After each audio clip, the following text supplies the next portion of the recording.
Hello guys, আসসালামু আলাইকুম। Welcome back to my channel simple life with Sabina daily blog. শুভ নববর্ষ বন্ধুরা, সবাই কেমন আছেন? আশা করি সবাই খুব ভালো আছেন, সুস্থ আছেন এবং আপনাদের দোয়া আল্লাহর রহমতে আমরাও খুব ভালো আছি। পহেলা বৈশাখ কিন্তু চলে গেছে অলরেডি 2 দিন আগে, কিন্তু আজকে আমি ভিডিও ছাড়ছি কারণ আমার একটু সমস্যা ছিল। আর অনেক দিন যাবত আমি কোনো লং ভিডিও ছাড়ছি না, যেহেতু একটু ব্যস্ত ছিলাম, যার জন্য। তো যাই হোক, শর্টস কিন্তু ছেড়েই থাকি প্রতিদিন। আর আজকে এই যে হালকা পাতলা বৈশাখীর দিনে আমি হালকা পাতলা একটু আয়োজন করেছিলাম, ঘরোয়া আয়োজন। প্রতিদিনের রান্নাবান্না থেকেই একটু মানে একদিনেই অনেক রকমের পদ রান্না করে একটু ঘরোয়া আয়োজন, পান্তা ভাতের আয়োজন আর কি। বাংলার শুভ নববর্ষ পহেলা বৈশাখ মানেই পান্তা ভাত। আর পান্তা ভাত হলো বৈশাখের একটা ট্রেডিশনাল খাবার।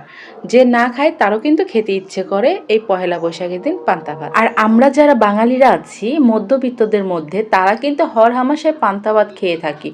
উচ্চবিত্ত যারা আছে তাদের কথা বলতে পারবো না, কিন্তু আমরা মধ্যবিত্ত যারা আছি, যে ফ্যামিলিগুলো, তারা কিন্তু হরহামেশায় পান্তা ভাত খেয়ে থাকি। আর আমাদের পান্তা ভাত ভালোই লাগে। তো আজকে আমি পান্তা ভাত দিয়ে খাওয়ার জন্য এখানে বেগুন ভাজা, তারপর পোয়া মাছ, টমেটো দিয়ে ডাল রান্না করেছি, ডালের বড়া বানিয়েছি, ডিম ভাজছি, সব কিছুই ভাজা পোড়ার মধ্যেই আছে। সাথে কিন্তু ভর্তাও আছে, ডাল ভর্তা, আলু ভর্তা।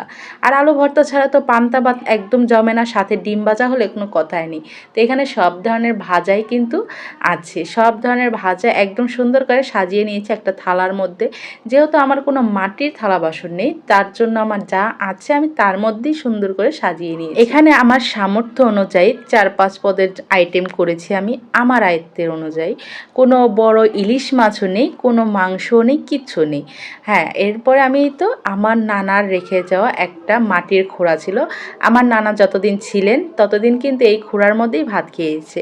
আল্লাহ তাআলা তাকে তার কাছে নিয়ে নিয়েছেন। সবাই আমার নানার জন্য দোয়া করবেন। তো যাই হোক, সেই খোঁড়ার মধ্যেই কিন্তু আমি পান্তা ভাত খাচ্ছি, সাথে আমার মেয়েও খাচ্ছে। আমাদের পয়লা বৈশাখটা কিন্তু আলহামদুলিল্লাহ খুবই সুন্দর কাটলো, খুবই ভালো কাটলো।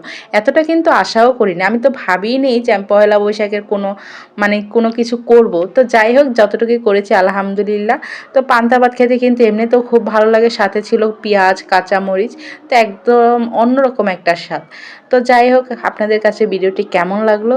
ভালো লাগলে অবশ্যই জানাবেন, আর একটা লাইক, কমেন্ট, শেয়ার করবেন। আর পরবর্তী ভিডিও পাওয়ার জন্য অবশ্যই কিন্তু চ্যানেলটি সাবস্ক্রাইব করে রাখবেন। সবাই ভালো থাকবেন। আল্লাহ হাফেজ।